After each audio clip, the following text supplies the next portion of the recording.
Hare Krishna. So we will continue and hear the story of the Kalinga birds. I will go to the entire story, just read the translations, and then I will present the essence of what's in the purport, and then we can have a last discussion. Recording in progress. There was once a hunter who lured birds with food and captured them after spreading a net. He lived as if appointed by death personified as the killer of the birds. While wandering in the forest, the hunter saw a pair of Kalinga birds. Of the two, the female was captivated by the hunter's lure. O queens of Sujahya, the male Kalinga bird, seeing his wife put into the greatest danger in the grip of Providence, became very unhappy. Because of affection, the poor bird, being unable to release her, began to lament for his wife. Alas, how merciless is Providence! My wife, unable to be helped by anyone, in such an awkward position and lamenting for me. What will Providence gain by taking away this poor bird? What will be the profit? If unkind Providence takes away my wife, who is half my body, why should he not take me also? What is the use of my living with half of my body, bereaved of loss of my wife? What shall I gain in this way? The unfortunate baby birds, bereft of their mother, are waiting in the nest for her to feed them. They are still very small and have not yet grown their wings. How shall I be able to maintain them? Because of the loss of his wife, the Kalinga bird lamented, with tears in his eyes. Meanwhile, following the dictations of mature time, the hunter, who was very carefully hidden in the distance, released his arrow, which pierced the body of the Kalinga bird and killed him. Thus Yamaraj, in the guise of a small boy, told all the queens, "You are all so foolish that you lament but do not see your own death. Afflicted by a poor fund of knowledge, you do not know that even if you lament for your dead husband for hundreds of years, you will never give him back alive, and in the meantime your lives will be finished." Hiranyakashipu said, while Yamaraj in the form of a small boy was instructing all the relatives surrounding the dead body of Sujahya, everyone was struck with wonder by his philosophical words. They could understand that everything material is temporary, for not continuing to exist. After instructing all the foolish relatives of Sujahya, Yamaraj in the form of a boy disappeared from their vision. Then the relatives of King Sujahya performed ritualistic funeral ceremonies. Therefore, none of you should be aggrieved for the loss of the body, whether your own or those of others. Only in ignorance does one make bodily distinctions, thinking, who am I? Who are others? What is mine? What is for others? Narada Muni continued, Diti, the mother of Hiranyakashipu and Hiranyaksha, heard the instructions of Hiranyakashipu. Along with their daughter-in-law, Rusabhanu, Hiranyak's wife, she then forgot her grief over her son's death and thus engaged her mind and attention in understanding the real philosophy. That there's a story of the Kalinga birds. Now the essence of what's in the purport is here. So, it's here. Thus Yamaraj, in the guise of a small boy, told all the queens, "You are all so foolish that you lament, but do not see your own death. Afflicted by a poor fund of knowledge, you do not know that even if you lament for your dead husband for hundreds of years, you will never get him back alive. And in the meantime, your lives will be finished." That was at the end. That I told before. That's the essence of everything.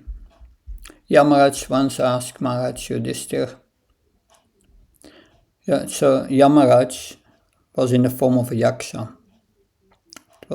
And he asked Maharaj Yudhishthira, "What is the most wonderful thing within this world?" This is in the Mahabharata. Ayani ahani bhutani gachantiya yamailalayam shesham stavra michanti kimacharyam atapram.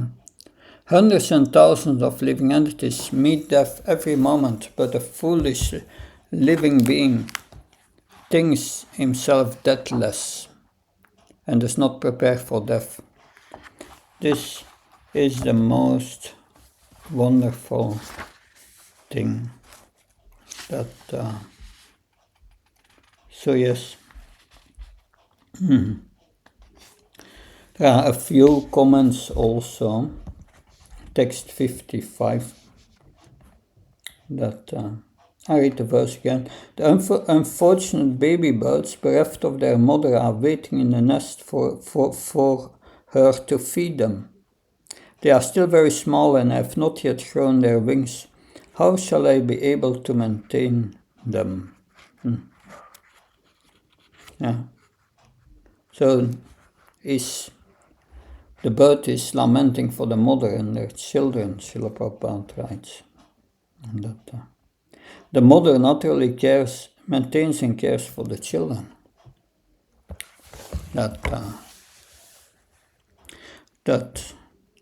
But Yamaraj before already explained that, and Prabhupada in the purport of this verse of Prahlad Maharaj, that even a doctor gives the best medicine to the patient, but still the patient dies.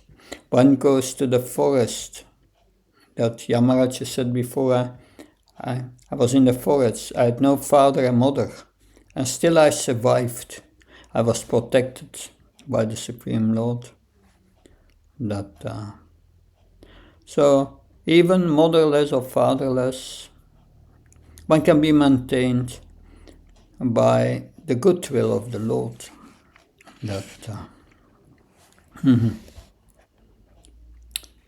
Another point in this verse is that fathers and mothers have protective feelings for their children, even in bird and beast society, not to speak of human society. When Raghunath Maharaj came for the first time overland to India, I think he was in Varanasi or something,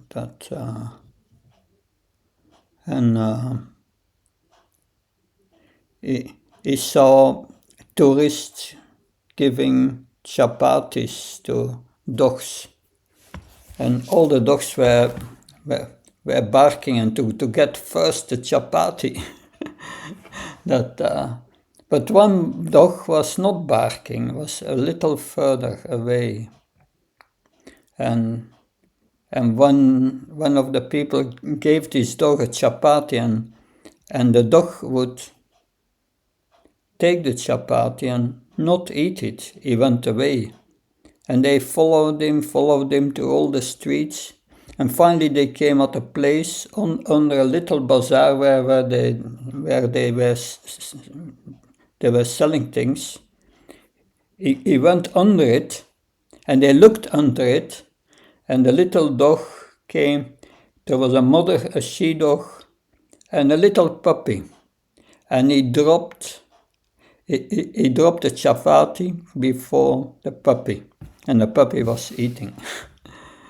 So that demonstrates that even animals have this natural care for their children.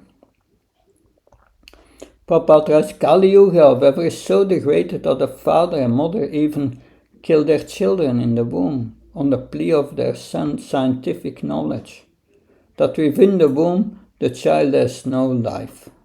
Yeah, the child has no life.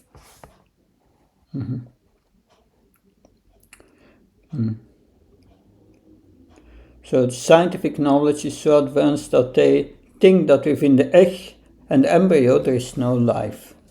And they are receiving Nobel Prizes for that, Srila Prabhupada's right. Anyway, it speaks about the foolish scientist, Mayapur Jans. And then you have this verse of Yamaraj. Yeah, this question from Yaksha to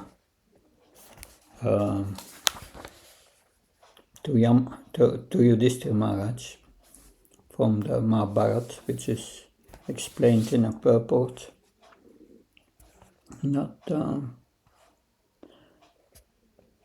Then the purport of 58. While Yamaraj in the form of a small boy was instructing all the relatives surrounding the dead body of Sujakya, everyone was struck with wonder by his philosophical words. They could not understand that everything material is temporary, not continuing to exist. Yeah. And Prabhupada always in the purpose goes back to Bhagavad Gita. Bhagavatam comments on Bhagavad Gita. We can understand Bhagavad Gita in practice through the Bhagavatam. In Bhagavad Gita 2.18, Antavanta media yokta sarirana. The body is perishable, but the soul within the body is imperishable. So, this is the duty of those advanced in knowledge in human society to study the constitutional position of the imperishable soul and not waste time of human life in merely maintaining the body and not considering life's real responsibility. And then Madhvacharya's comment at the end. Only Janardhan, the Supreme Personality of Godhead, is ever existing, but his creation in the material world is temporary.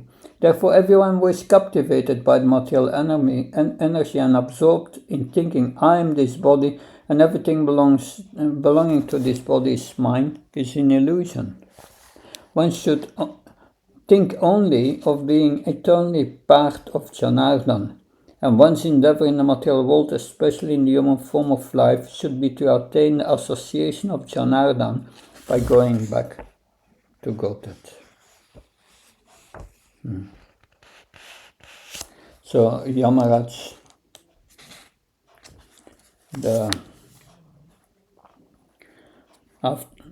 after Yamaraj has finished his explanation, Hiranyakashipu's advice is, therefore none of you should be aggrieved for the loss of the body. So that's his purpose of his preaching. Whether your own or those of others. Only in ignorance does one make bodily distinctions, thinking, who am I, who are the others, what is mine, and what is for others.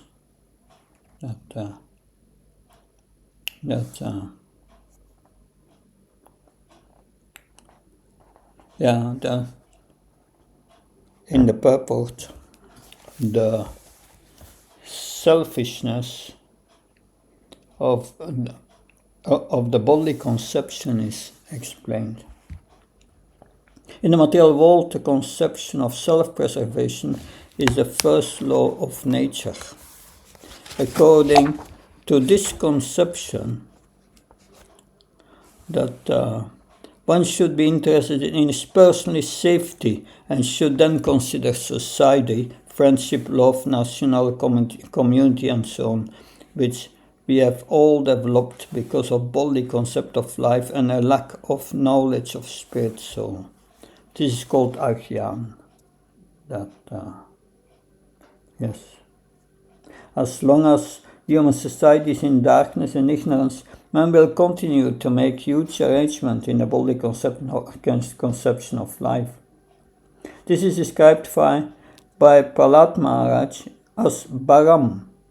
In the materialistic conception, modern civilization takes enormous arrangements for huge roads, houses, mills, factories, and that is man's conception of advancement of civilization. People do not know, however, that at any time themselves may be kicked out of the scene and forced to accept bodies that have nothing to do with these enormous houses, palaces, roads, and automobiles. This is the madness.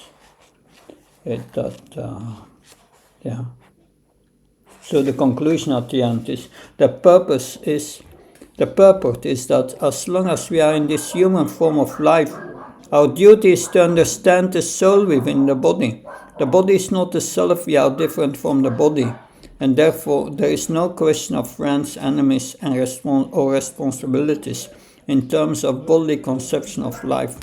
One should not be very anxious about the body's changing from childhood to boyhood, from boyhood to old age, and to apparent annihilation. Rather, one should be very seriously concerned about the soul within the body and how to release the soul from the material clutches. So one should know that he is a spirit soul, and one should know one's constitutional position, and that the soul is unaffected by the changes of the body. So one should not be concerned should not be concerned with bodily relationships, whether friends, enemies. One should know that neither we ourselves nor our enemies in the bodily conception of life are ever killed. All these so-called friends and enemies. In my own life, this body is nearly 65. I've got so many so-called friends and enemies. Most of them died already. It is without any meaning. Relations comes and go in this material world, and we are still so attached. That's madness. So, the last perfect. When a relative dies, one becomes certainly very much interested in philosophy. But when the funeral ceremony is over, once again one becomes attentive to materialism. Honestly, I didn't see that in the West much. They become sober for some time, but not really receptive to philosophy. That's for the more elevated, I think. Even Daityas, who are materialistic persons, sometimes think of philosophy when some relative meets death, like Hiranyakasipu here. The technical term for this attitude of the materialistic person is smasana varagya, or detachment in a cemetery place of cremation. As confirmed in Bhagavad Gita, 4 classes of men receive an understanding of spiritual life in God. Artha jignasu, artharti jnani. Especially one who is much distressed by material condition, one becomes interested in God. Therefore Kunti Devi says in her prayers to Krishna that she preferred distress to a happy mood in life. In the material world, one who is happy forgets Krishna or God, but sometimes if one is actually pious but in distress, he remembers Krishna. Queen Kunti Devi therefore preferred distress because it is an opportunity for remembering Krishna. When Krishna was leaving Kunti Devi for his own country, Kunti Devi regretfully said that she was better off in distress, because Krishna was always present. whereas now the Pandavas were situated in their kingdom, Krishna was going away. For a devotee, distress is an opportunity to remember the Supreme Personality of Godhead. So that's the teachings of Hiranyakashipu and of Yamaraj and Yudhishthira Maharaj. Any questions, comments, practical points?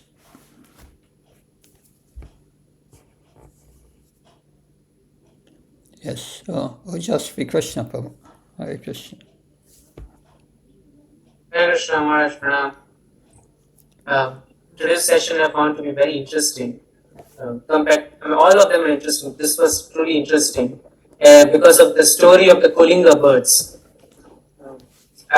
From what I understood is that nothing is actually in our control completely. We do have partial control on the choices. Krishna provides us the choices and we have control over that. But the reaction to the choices or the results of it, it is whatever Krishna provides or whatever we get as per providence. And whatever we get as per providence, we must accept it and we must move on with our lives in that way. I hope that is correct, Maharaj. I'm just sharing my understanding. Yeah, we have this brings up the point of free will. That what is our free will? That I was traveling for many years with as brahmachari assistant of Prahlad Nanda Maharaj, and he said many times in his preachings, we are the servant of the circumstances that Krishna gives us. And that's all what we can do. But we are the servant of the circumstances that Krishna gives us. And there we have the choice to accept these services, these circumstances, or to fight against this. If we fight against this, we become further entangled in the material energy. If we accept it and use these circumstances in Krishna's service, like Kunti Devi, it's this stress she uses to think of Krishna, to take shelter of Krishna. That's the right thing to do. And that we learn in the Bhagavatam. Thank you. Good point. That it is sobering philosophy. That factually, Hiranyakashipu speaks that, but the real depth we find in Prabhupada's purport of these verses. He explains it more deeply. That it's not the Hiranyakashipu purport, it's Prabhupada's purport. And that's uplifting us. Anything else? Okay. By this we come, Mother Pandavasaki Kripa. Hare Krishna. Hare Krishna Maharaj, thank you so much for today's section, Maharaj. Maharaj, I had you can say a very silly question. Maharaj, as we read constantly and we read today also that everything happens by the will of the Lord. And even Jiva in a jungle can be saved and maybe die in the safety of the home. So Maharaj, we see that in our close circle or whatever the family, see that people fall ill. Then should they be taken to the doctor for treatment or should we just depend upon the will of the Lord? Because what will happen will be as per the will of the Lord. Like in Corona times, because such a lot of havoc was there and even doctor's treatment could not do anything. So I just wanted to understand, Maharaj, please. Yeah, I asked the same question to a Prabhupada disciple from France and he's a doctor. So he was instructed by Prabhupada to help devotees as a doctor. And I asked him the same question, that if everyone has to get his reactions as Krishna decides, what's the use of you being a doctor then, what giving medicines? But he explains it very nicely, that he said, yes, we get our reactions, and we cannot change these reactions, but still we have a scope in which we can use our free will to improve our situation a little. We can. That, like as devotees, we live in goodness. If we live in goodness, our quality of life increases. We become more satisfied and a little more happy. That by just living in goodness, that's our choice. But still we have to die. We will get a certain disease and whatever is destined for us. But he said, in the same way you can treat a disease with medicines, the appropriate medicines, appropriate diet, and so on. And by that you can improve your situation to a certain extent. But whether you will be cured depends on Krishna. But it's our duty to do what we can to protect the body against degradation and disease, because we have to use it in Krishna's service. So we have to do our best to do that. Also, there's another aspect. If we take care of our parents also, that pleases Krishna. It is a gratitude towards the parents. And that's also kind of devotional service. Whatever the result is, it's up to Krishna. But we do our best to help them. And Krishna sees that attitude, and that purifies our heart also. So that is also there. But we can do only something between the limits Krishna allows. But it's our duty to do what we can to protect the body nicely. So I hope that helps. Thank you, Maharaj. Okay. So Lila Maya Rukmini, please. Hare Krishna Maharaj.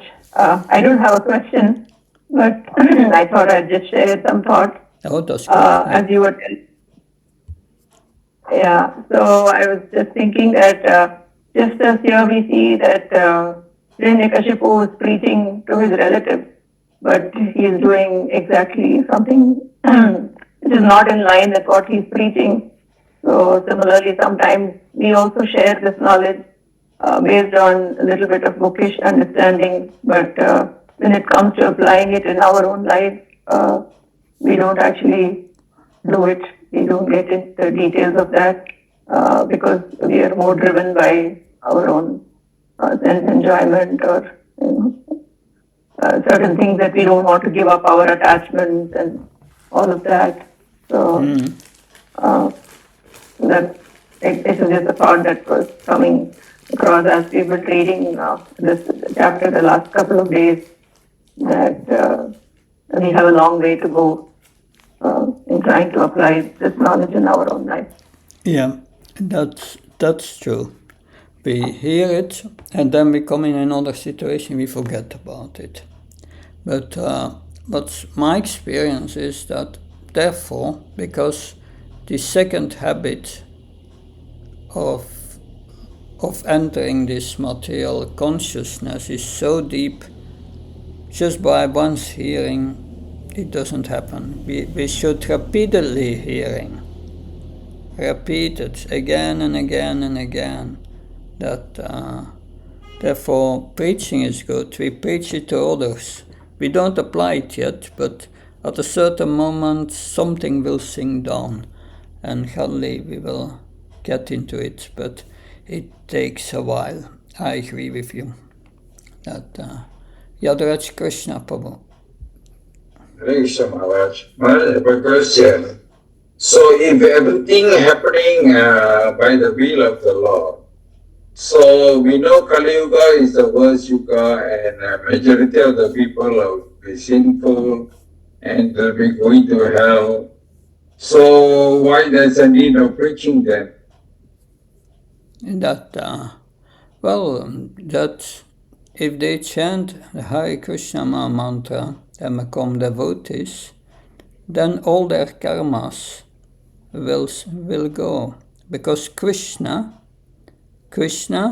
gives, everything happens by his will, but his will is based on our karmas of our previous activities. By these desires and these previous activities, we learned before that the three modes start in action, and the three modes give us the reaction, and Krishna allows them in time to give these reactions. That is what we learned in the first chapter. We have to undergo these reactions, but when we start to perform devotional service, then gradually these reactions are diminished. It's an act of devotion. 4 kinds of reactions are destroyed.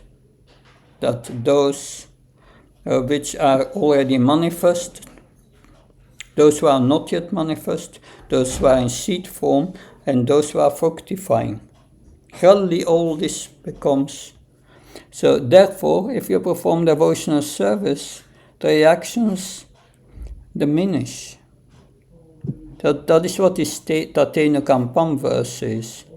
The devotee prays, "Oh Krishna, you give me only a little part of the reactions."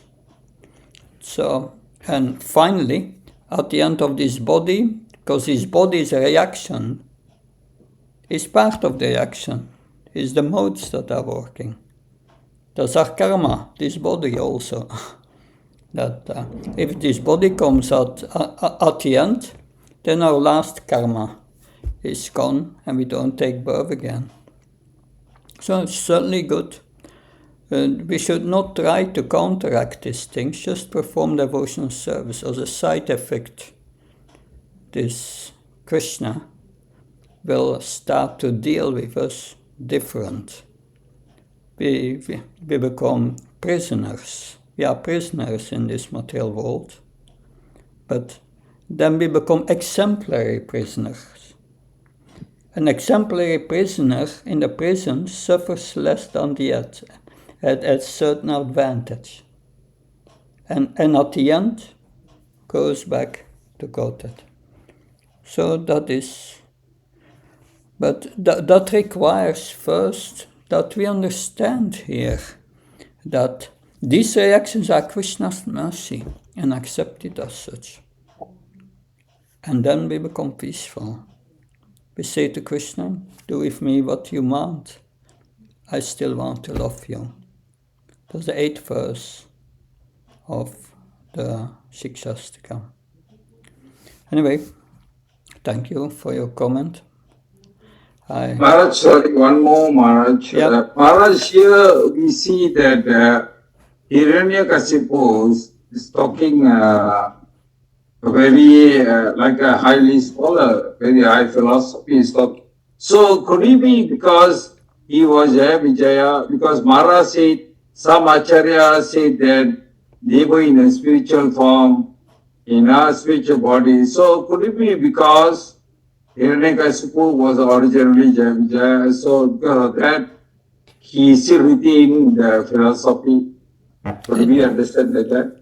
Yes and no. That they were under the influence of Yoga Maya, and they were really thinking they were demons.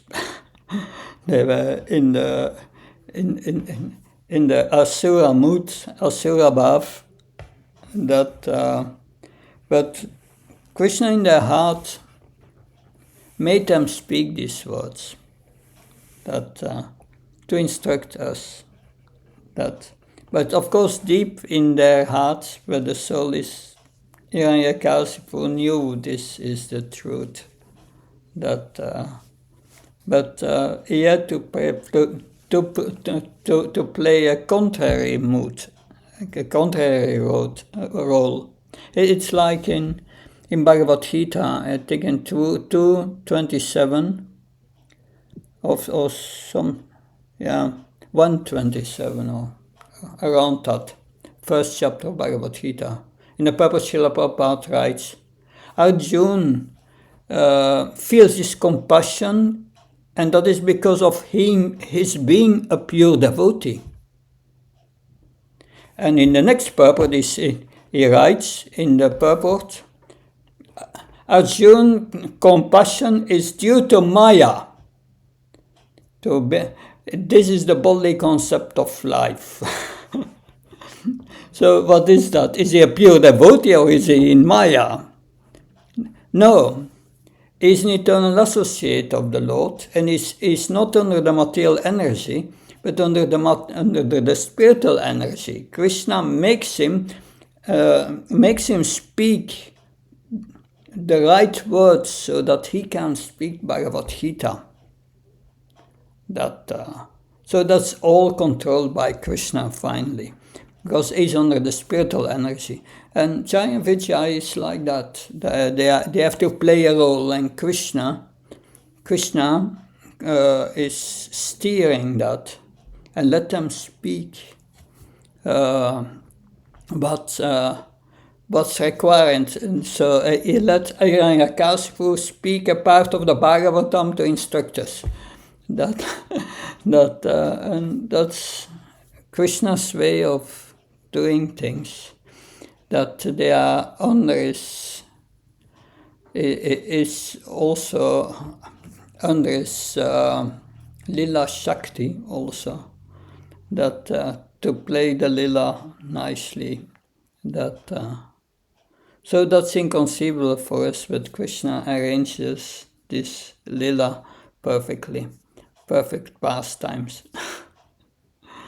Good. Thank you, Maharaj. Thank you very much. I was happy to be with you. I'm looking forward to be with you again in the 8th canto, chapter 11 till 17. Bali Maharaj surrender. Well, leading up to that, we will see. I prepared it already. I will send you also the PowerPoint of chapter 2 now. And I'm looking forward to see you within a few weeks from now. Hare Krishna, Jai Prabhupada. Maharaj, thank you so much, Maharaj, and same here. We are also waiting to speak in 1 minute. Thank you so much. I just request everybody to stay on for 2 minutes. Yeah. Maharaj, I have been requested by Radhika Nagar Prabhu to thank on behalf of all of us. I'll just take 2 minutes of your time, please. Yeah, please. So please accept my humble obeisances. On behalf of Mayapur Institute and this current batch, I extend our heartfelt thanks for your exceptional teaching of this Unit 1 of this Bhaktivedanta 1 course, specifically the 2 chapters which you covered over the last 1 week. I would like to specially call out a couple of points which I found very, very significant in terms of the style with which you taught these sessions.